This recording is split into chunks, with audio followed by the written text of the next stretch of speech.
Hey everyone, it's Kazlo and welcome back to my channel. It's time for the first segment of my RPG Club playthrough of Dragon Quest III. But before we get started, what is the RPG Club? I've been an avid listener of the podcast The RPG Years, and its predecessor podcast The RPG Golden Years, and RPG The After Years. The podcast focuses on RPG reviews and news. They regularly do a community event known as the RPG Club.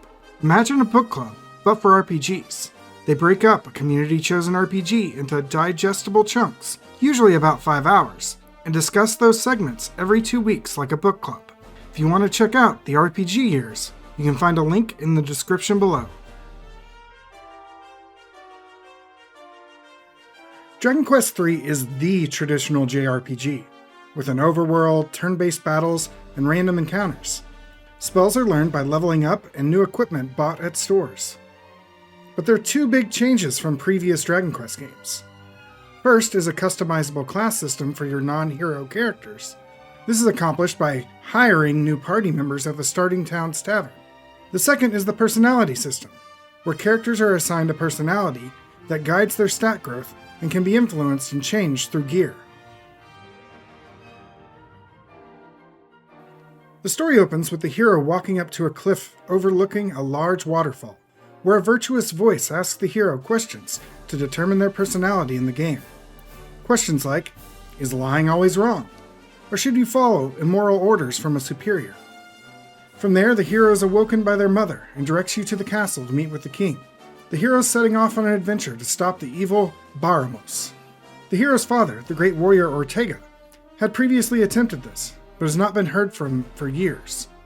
After assembling a party of traveling companions, the group travels to the town of Reeve, where they learn of the Thieves' Key that is held in the Dreamer's Tower nearby.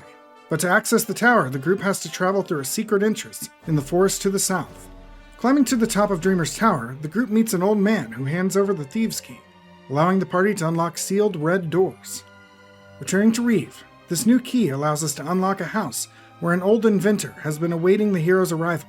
He hands over the Wrecking Ball, an explosive that allows the group to enter the Path of Promise, far to the east.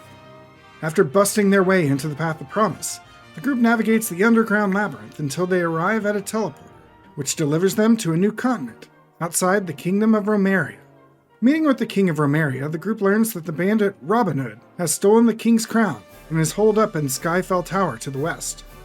As the group travels to Skyfell Tower, they discover a bridge that is blocked off by the Kingdom of Romeria and cannot be passed until the group acquires a magic key. The group then climbs Skyfell Tower and takes down Robin Hood, who is able to escape the authorities, but not before handing over the king's crown. The soldiers inform the group of the magic key's location, inside a pyramid located in a desert to the south. Returning to Romeria, the king offers the hero the opportunity to take the throne in his place, which the hero graciously declines. Before setting off to the desert, the group stops in the town of Norvik to discover almost the entire town in slumber. An old man is still awake and informs the group the fairies to the west had placed a curse on the town. Visiting the fairies' village, the fairy queen informs the group that a Norvik man had abducted her daughter and absconded with the fairy's dreamstone.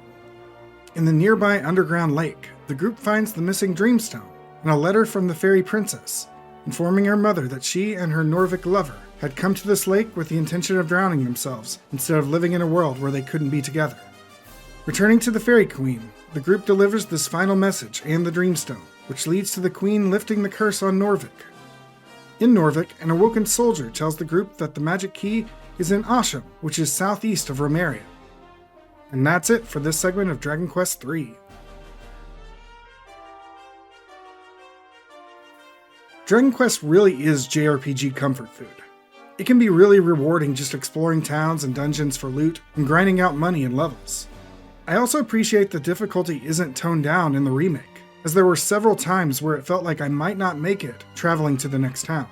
Looking at improvements in the HD 2D remake, I can understand the developers' concerns about battles lasting too long with more drawn-out animations, because even without them, these battles feel slower than I remember in Dragon Quest 1 or 2's mobile ports. Turning to the story, I was surprised that we traversed an entire continent before we were done with the tutorial opening. Although I expected the opening of the game to be a little bit more hand-holdy, but I guess that's a classic JRPG for you. Other than that, I think the only other thing of note for me was the resolution of the underground lake segment. To find out the couple Romeo and Julieted themselves really caught me off guard. I remember getting the Dreamstone and going, where's the couple? And then we immediately read the letter and find out about their suicide. Alright, now it's time to rate a pyramid. So that's it for this section of the Dragon Quest III RPG Club. If you want to follow along with the club, be sure to hit that subscribe button to see new videos when they're posted. Additionally, if you want to check me out elsewhere, I have links to my Twitch, Twitter, and Discord in the description below. See you all next time!